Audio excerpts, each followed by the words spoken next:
জামাত ইসলাম একটি আদর্শিক রাজনৈতিক দল। জামাত ইসলাম একটি দেশপ্রেমিক রাজনৈতিক দল।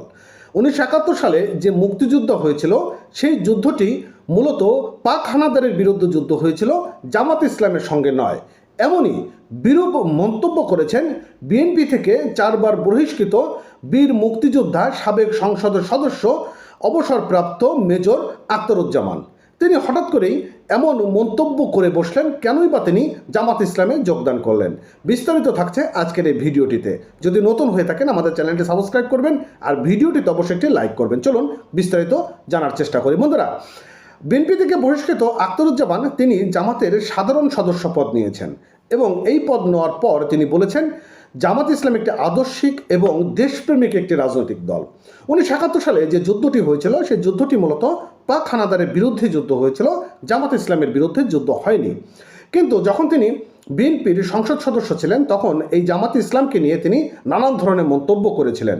জামাত ইসলামকে তিনি রাষ্ট্রদ্রোহী বলেছেন এবং জামাত ইসলাম যেন ব্যান হয় এই বিষয়ে তিনি সরকারের কাছে আবেদনও করেছিলেন। কিন্তু হঠাৎ করেই জামাত ইসলামে কেনই বা যোগদান করলেন, এর পিছনে আসলে মূলত কী কারণ রয়েছে?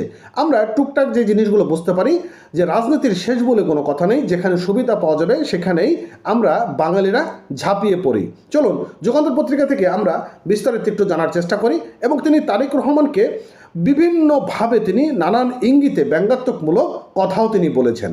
কি বলছে চলুন। তিনি বলেছেন যে জামাত ইসলামে যোগ দিয়েছেন বিএনপি থেকে বহিষ্কৃত সাবেক সংসদ সদস্য অবসরপ্রাপ্ত মেজর আখতারুজ্জামান এবং নতুন দলে যোগ দিয়ে তিনি বলেছেন জামাত একটি দেশপ্রেমিক রাজনৈতিক দল। শনিবার সকালে মগবাজারে জামাতের কেন্দ্রীয় কার্যালয়ে দলে ডাক্তার শফিকুর রহমানের সঙ্গে তিনি সাক্ষাৎ করেছেন এবং এই সময় তিনি জামাতের কড়া সমালোচক একজন মুক্তিযোদ্ধা, এদিকে প্রাথমিক যে সহযোগী সদস্য পদ সেই সদস্য পদের ফর্ম তিনি পূরণ করেছেন এবং হয়তোবা আগামী দিনে তিনি জামাতের হয়ে এমপিতে লড়বেন বিএনপির বিরুদ্ধে। এবং আখতারুজ্জামান তিনি জামাতে যোগদান করার পর বলেছেন যে তারেক রহমান সম্পর্কে জামাত ইসলাম মুক্তিযোদ্ধার মানুষকে লক্ষ লক্ষ মানুষকে হত্যা করেছে, এটি সঠিক নয়। অর্থাৎ 1971 সালে যে সাধারণ বাঙালিদেরকে মারা হয়েছিল এটি আসলে মোটেও ঠিক নয়, কারণ জামাত ইসলাম এই কাজ করেনি। আমরা মুক্তিযুদ্ধ করেছি পাকিস্তানি সৈন্যদের বিরুদ্ধে, জামাতের বিরুদ্ধে আমরা মুক্তিযুদ্ধ করিনি। আপনি একের পর এক মিথ্যা কথা বলে যাবেন, এর প্রতিবাদে আমি জামাত ইসলামে যোগ দিয়েছি।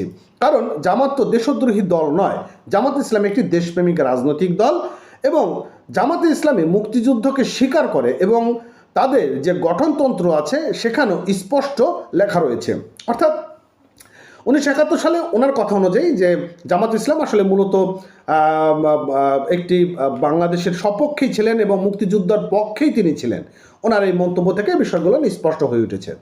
আর বিএনপি নীতি নির্ধারকরা সমালোচনা করে আখতারুজ্জামানকে বলেন যে 1991 সালে জামাত ইসলামের সঙ্গী না করার জন্য আমি দলের শীর্ষ নেতৃত্বকে অনুরোধ জানিয়েছিলাম, কিন্তু তারা ওই সময় আমার কথা শোনেনি। 1996 সালে আওয়ামী লীগের সঙ্গে একত্রতা করে বিএনপির বিরুদ্ধে অবস্থান নিলেও জামাতের সঙ্গে তারা একেবারে জোটবদ্ধ হয়ে সরকার গঠন করেছিলেন এবং গত 15 বছর আওয়ামী লীগের রোষানলে সবথেকে বেশি নির্যাতিত হয়েছে জামাত, তাদের নেতাদের ফাঁসিতে ঝুলতে হয়েছে ফ্যাসিস্ট শেখ হাসিনা। উল্লেখ করে তিনি আরও বলেন যে বিএনপি যেমন নির্যাতিত হয়েছে, নিপীড়ন ভোগ করেছেন, মার খাইছেন, মামলা মোকদ্দমা খাইছেন, অন্যরূপে জামাতও খেয়েছেন, নির্যাতনও হয়েছে, নিষ্পেষিত হয়েছেন।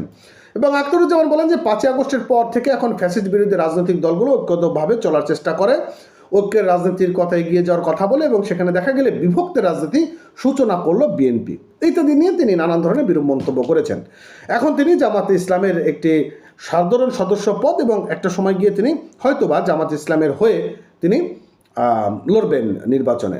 তো এই ছিল আপডেট। আসলে রাজনীতির ভাই শেষ খেলা বলে কোনো কিছু নেই। ভালো থাকেন।